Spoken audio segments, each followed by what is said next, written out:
So there, good afternoon, everyone. Now we've got that out of the way, we can get started with the actual presentation. Hope everyone has had a good lunch.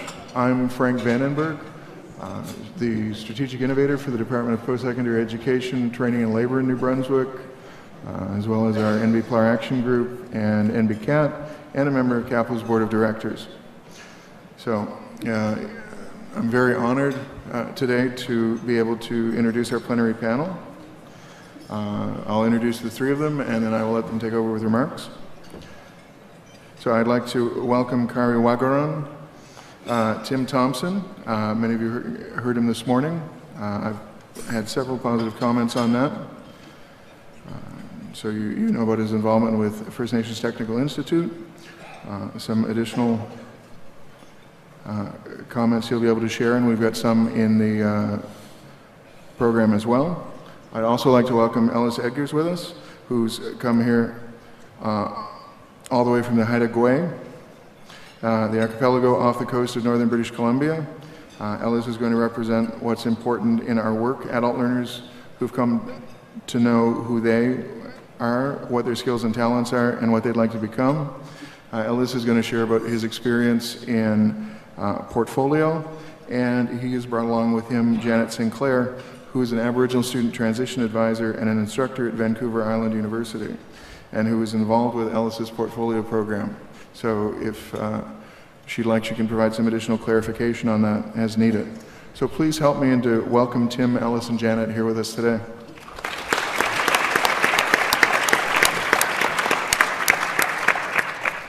And so with that, I'm going to turn things over to Tim. Thank you.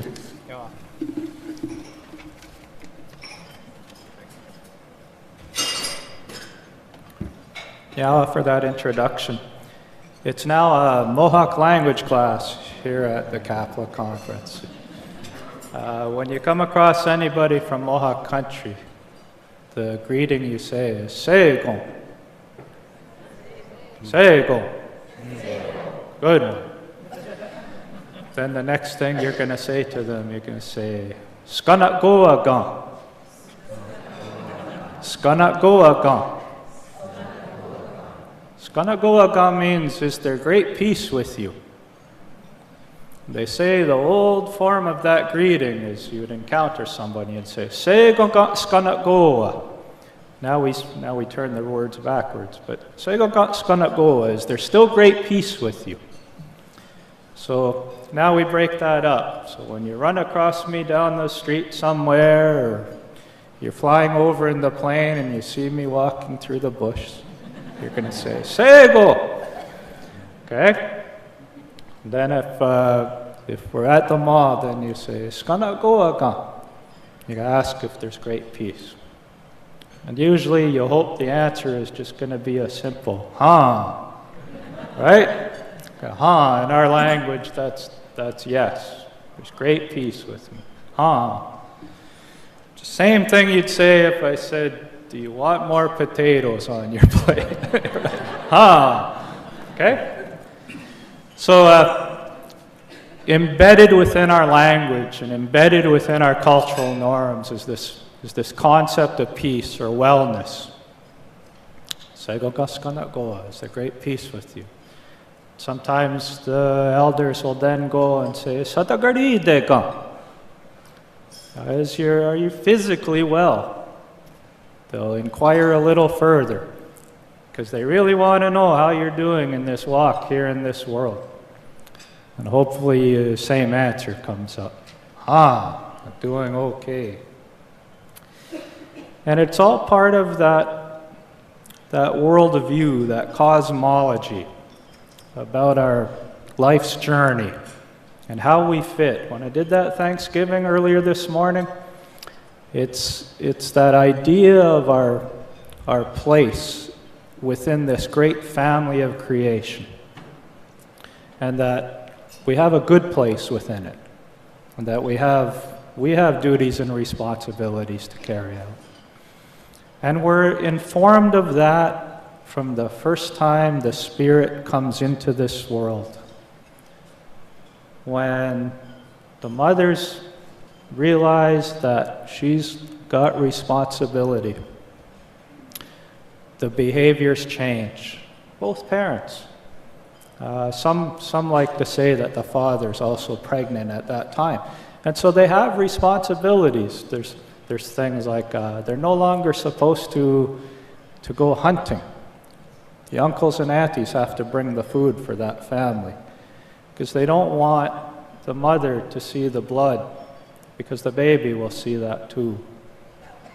They teach that the mother shouldn't wear necklaces or anything that's going to be tight around the neck because of the symbolism that you don't want anything tight around the baby's neck. And there's many more of these teachings that go on. But it's the idea that from the very first moment you know that one's making the journey here into this world, that you have the responsibility to make things good for them, to show them that it's a good and kind place. And so your behaviors begin to change to reflect that. All right, you can translate that into modern behaviors, where you start setting aside maybe those things you like to do, but you probably know aren't good for that little one coming forward. One of the neatest things that happens is when that one's going to come out here, is the uncles or the faith keepers, they'll get together. When they know it's about that time, they'll start singing a song. I'll use a turtle rattle. It's made with a snapping turtle. And it relates to our creation story about how this world came into being. And they start singing a song, and that beat of the rattle echoes the heartbeat that mother has. And the idea is that that baby knows coming into this world that it's going to be that kind and welcoming place, just like that place they're just journeying from. So imagine hearing that heartbeat the first time you're coming into this world. That's what we do, or that's what we're instructed to do. So it's an amazing teaching, and when that one comes into this world, sometimes it's the parents themselves, sometimes it's an uncle or auntie. They'll hold up that baby to the world and say, this is what you're going to be known by. To you, the people who have gathered here, this is the name of this little one. All of you now have responsibility to guide them on their path. To you, Mother Earth, this is how you're going to know this baby when he starts crawling and walking. And when they get sick, to you, the medicines, they're going to ask for your help. Want you to be there to help them. You're going to know them by this name because they'll tell you. To you, the animal life, to you, the bird life, to all the forces of the world, you're going to know this one in this way. And they're going to respect you. That's how we're going to teach them. And that's what we were given. We were given that way of living in this world. But things happen. In my family, there's a story. We have, in our extended families, we don't have a word for auntie. Use that kind of loosely in English. In our world, our identity runs through our mother's line. She carries our family lineage, clan. So in my family, I'm Bear Clan. It's because of my mother, her mother, all the way back. Okay? In our lineage, all my mother's sisters, and in our language, they would be called Ista, short form for mother as well, because that's the responsibility they have. So when you're talking about things like first cousins, we don't really have those. They're really brothers and sisters. Okay? And many of us who were fortunate, I was fortunate, I was raised so that I'm a single child in my nuclear family. But in my extended family, I had all kinds of brothers and sisters. In fact, one of them celebrating a birthday today, and I have to heckle her because she's 3 months behind me. But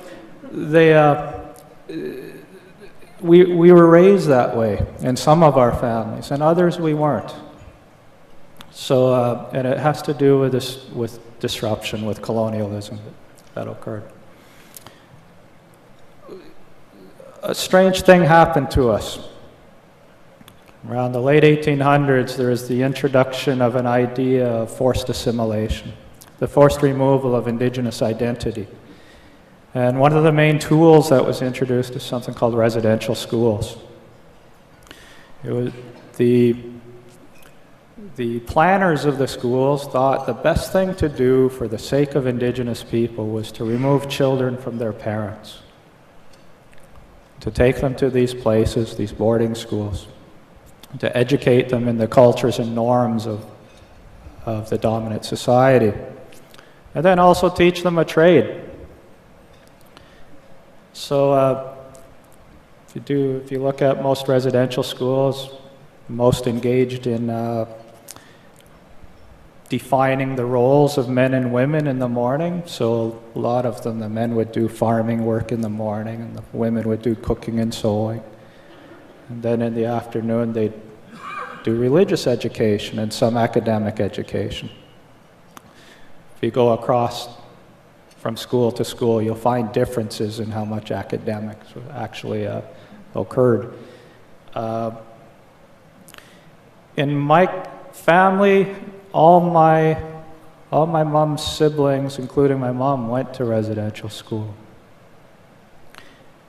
My Aunt Iris, her and her sister, first cousin, Katie, they tell this story. When my aunt was alive, she would tell about that time the black car pulled up to their house. There weren't many cars then coming into the territory, but a black car came, and these two men were in there. They came to pick her up and to pick up Katie. And so they were put in the back. She said they were taken to Parry Sound, about 40 miles up the road at that time. And they were taken into an office. They were put inside, and the door was closed behind them. There was still some daylight. Sun was going down, they said. And my aunt said she turned to Katie and she said, "I'm scared." And Katie said, "Don't worry, I'll protect you." Katie was 6 years old. My aunt was 6 years old. Katie was 3 months older than her. And she said she'd protect her. Next morning, they were put on, later that evening, that door opened again. They didn't see a person, but a bucket was shoved in the room. Then the door was closed and locked. Guess they had a hard time sleeping in that environment. But the next morning, they were put on a train, and they were sent up to Shingwak Residential School. Shingwak is located in Sault Ste. Marie. Today, you can drive there in 5 hours if there's no police watching you. Back then, it was on a train far away from home, where they spent, I believe, the next 10 years. They weren't allowed to come home for the summers. So they were put in that institutional environment for that long. When they were finally able to come home, this is what the law said: they had to go to school from age 6 to 16. When they came home by train, and their mothers were informed to come and get them. So their mothers went to the train station, and they remember, the young ones remember, when the train pulled up at the station, they were looking out the window and they were watching those people out there. And they waited and waited for everybody to get off the train, and one turned to the other, because they could see two native-looking ladies, right, with maybe darker shade of tone on their skin, maybe high cheekbones. And they looked at them and they said, "Which one's your mother?" So they got off the train and proceeded to reconnect. They tried to reconnect by speaking English to Mohawk-speaking parents. Remember, they were away from the time they were 6 years old. They were put in an environment where you're whipped for speaking your language. Now we find out there were medical experiments and other things occurring at some of these places. For you with kids, can you imagine if they were taken away at 6 years old? For 10 years? Imagine what they learned there. Imagine what they learned about their relationship with their siblings. Imagine what they learned about how to parent. Imagine what they learned about their roles and responsibilities in their community, in their nation. Those were the challenges that they faced coming back home, trying to reintegrate into their family and into their community. Those are the challenges they faced in trying to raise kids. Just trying to relearn their language to communicate with their parents, with their communities. This is a challenge faced right across Indian country, from east to west. Everyone has a horror story like that in their family. And everybody feels the effects of it, because it was a disruption. It was a disruption in our social structure, in our leadership structures. It was a disruption in our identity, in our sense of self and self-awareness. And it was completely disempowering. And so again, we still live with the effects of it. My uncles were taken to Shaplo at different times, not to Shingwak, and my mom was taken to the Mush Hole in Brantford. These are all places that are far away from one another. The idea was to separate our families. It was very hard for them to rebuild relationships after. So one of my uncles ended up being pushed down the stairs as a young boy at one of those institutions. Best uncle one could hope for, because he was like a 10 or 12-year-old boy. Whenever I wanted to play, he wanted to play. But I often wonder about this wonderful singing voice he had, and if he ever had the chance to express it. I wonder about his kindness and generosity, and if he had ever been able to develop those leadership skills, how much better we'd be as a family and as a community. What kind of gifts he could have contributed to everybody else. See, these are things we can wonder about across the country, but this disruption that occurred can be fixed, but it's going to take time. It affects many generations. What we find with the educational process of prior learning, assessment, and recognition is that it can delve deep in our spirit, and it can rebuild it. It can empower us. It can help us find a way forward. It can find those gifts that we may have lost, and it can restore them. It can help rebuild that understanding of what's possible in our world. And it can allow us to make amends sometimes. So with that, I want to thank all of you who take on that responsibility as practitioners of PLA. The task that's in front of you is big. You have a great responsibility because you help hold a pathway, a doorway for people to help rediscover themselves. And so I thank you for your work. I'd like to hear Ellis' story. Toknigo. Yeah.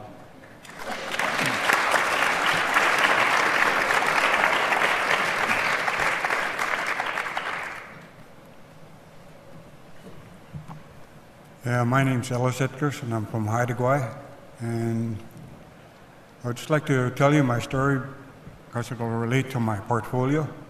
And these are one of my fears, to talk in front of a lot of people, and with all the support I'm getting right now from the people that are up here, and Steve and Sharon over at the table there from the Northwest Community College. Vancouver Island Community College, sorry. I guess you could tell I'm nervous, and well, anyway, I got affected from, I was a product of residential school survivors and Indian Day school, and as well as the community.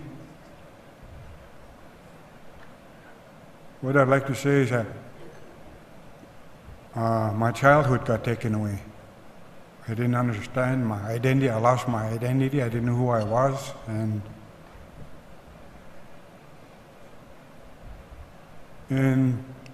I was just a lost person. I didn't know who I was, because people used to tell me, "Oh, I don't need your help.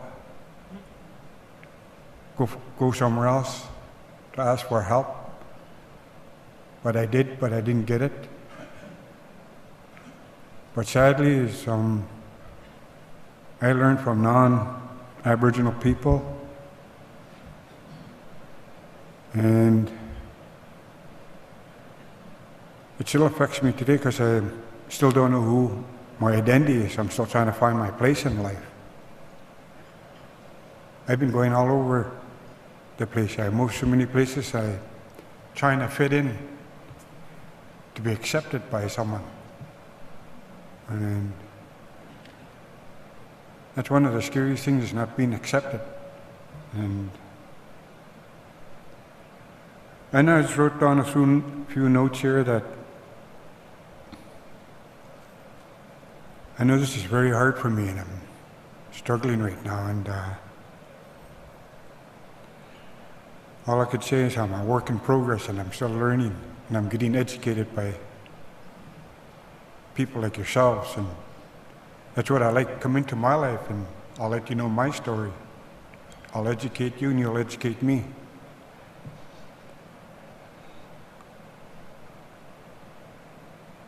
And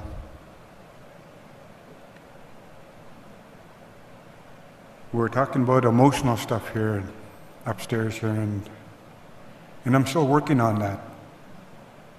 When somebody takes that away from you, it affects you for the rest of your life. Because I'm still learning, and I'm trying to learn how to get that emotion back and that feeling. And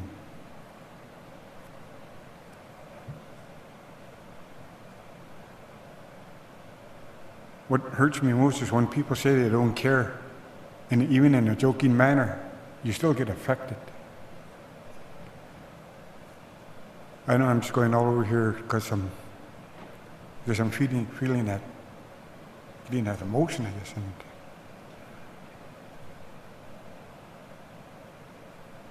what I would like to see happen is, like yourselves, give people more support, and they'll see it. And that's what I did. I got a lot of support here, and it's giving me more strength to move forward and to talk. I know I had things in my mind what I wanted to say and talk to, but well, my teacher told me not to say "but," because it's yeah. I got to find a different word than that, so be more positive. Yeah. Like I was saying, I lost my freedom, and I'm still learning about my culture, and like yourselves, you guys got your own culture, and find yours and be proud of it and stand up for who you are. Like right now, I'm wearing my colors, and that's the first time I remember wearing my colors, and got Haida on my shirt for a change, and got my t-shirt, I got my bracelet here and necklace.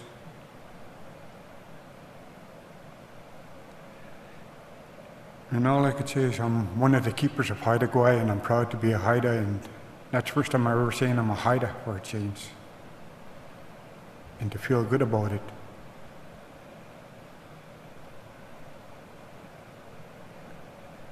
And I'm starting to have a little bit more respect for myself, for who I am, and I'm not going to let nobody take that away from me again. I want to step up and speak up and let them know how I feel. And you let other people know how you feel as well.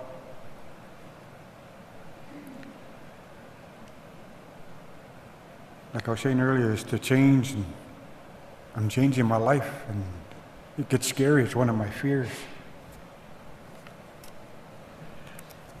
I'd like to get to my portfolio here, and it was really hard for me to reach out and go beyond my fears, and now I'm doing that today, and it feels good. And because when somebody tells you not to listen and not pay attention, now I'm sitting in front of you guys are sitting there and paying attention, and that feels good. And well, I just done so much in my portfolio that it changed my life, and I got so much support in this. I started my journey in '95 to find my identity so I could speak up for myself.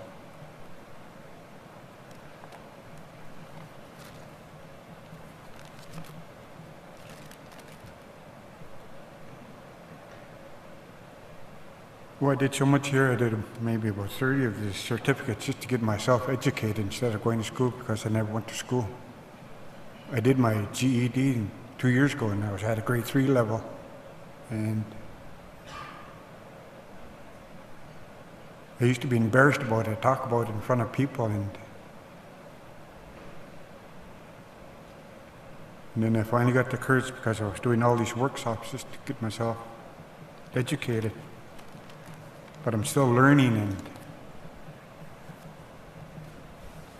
one of the stuff is the challenge of a relationship. I didn't know what a relationship was in my life, and I didn't have that growing up.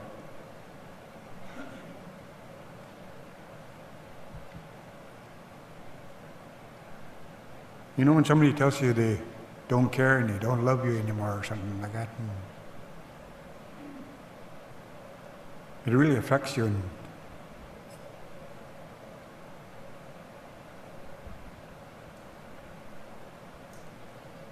it hurts you even when family members say that to you.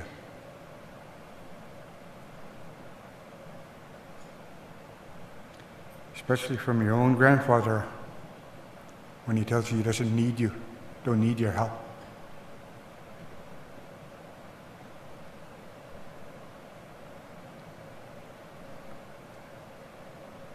That's how the school affected me,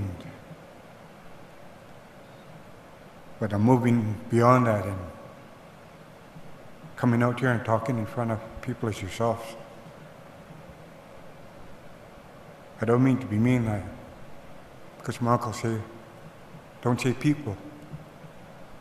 And because you say people because you don't know them, but when you start introducing yourself personally, then you know them.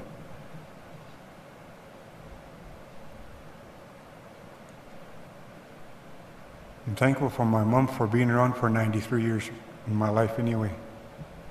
She just passed a few years ago, and my dad passed away at 86. There's just one thing I'd like to say. I used to blame the government for putting me in that position, but now I don't. This may sound odd, but I'm thankful they did. Now I'm a different person today, sitting here and talking in front of you.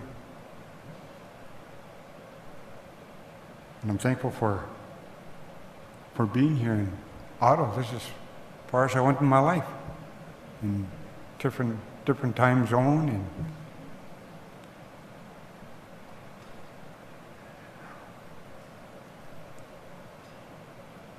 well, I'm just thankful for the BIU, the Vancouver Island University, for helping me out and giving me this chance to educate myself further, and thanking them for that bridging program they started. And I loved all the support they gave me. Because when you don't have that support growing up, you tend not to go and ask. And I didn't ask for help at VIU, but I'm thankful Janet was around and the staff was there to help me out, to step beyond my fear and going, and now keep going further. I'm not going to listen to all that negativity that people put on you and say you're not going to go anywhere. That was one of them too, when they tell you you're not going to go anywhere in life. And I'm not proving it to them, I'm proving it to myself.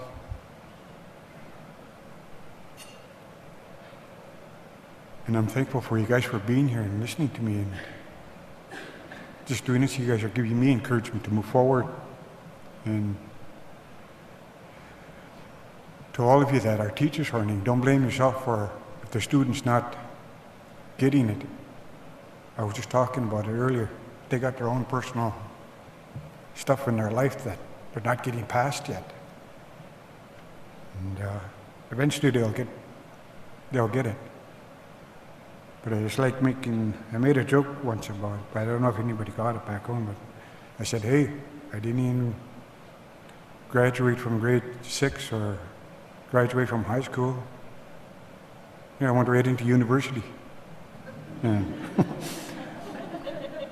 and I said, what's up with that? But I enjoyed it. They were just looking at me, but as long as I got it, it was funny for me. So I'd like to thank you all.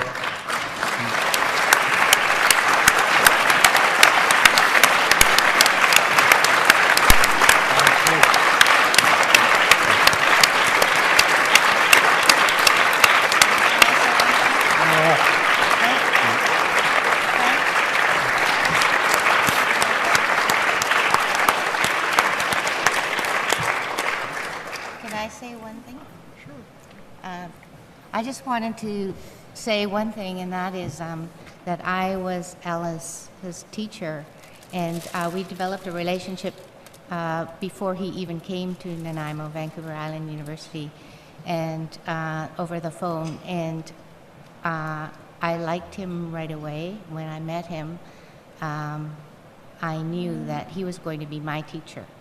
So even though officially I was his teacher, but I think I learned so much more from Ellis than he learned from me, because he taught me what resilience really is. He taught me about strength, respect, and kindness. And he comes from the Haida, which are warrior people. And I think that Ellis is still discovering that he's a warrior, but he's a gentle warrior. And he's an educator. And he is a grief counselor. So the strengths that came out through his portfolio, the process of that was already there, and I was just helping him to learn how to express it. So I'm very honored to be working with Ellis. Thank you.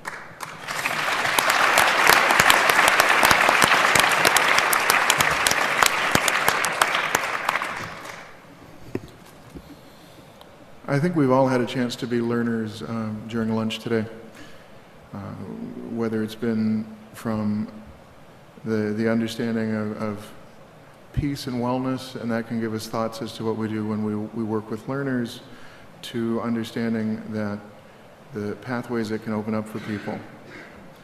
I'd really, on behalf of Capital, like to thank Tim and Ellis and Janet. The remarks have been very thought-provoking. It's helped us have a better understanding of what is possible and the importance of culture and understanding, and the role that reflection can play in both helping others to see your learning and helping you to understand and as Ellis was saying, know who you are. All of the cultures that we interact with, whether they've been here from the beginning or whether they're coming to us just now, all provide lots for us to learn from, and we can be taught a lot. All we need to do is take the time and listen for that, and I think it's been beneficial for me to have taken the time to listen today, and I hope you feel the same way as well. So I would like to ask them to accept these gifts on our behalf for sharing their time and their stories with us.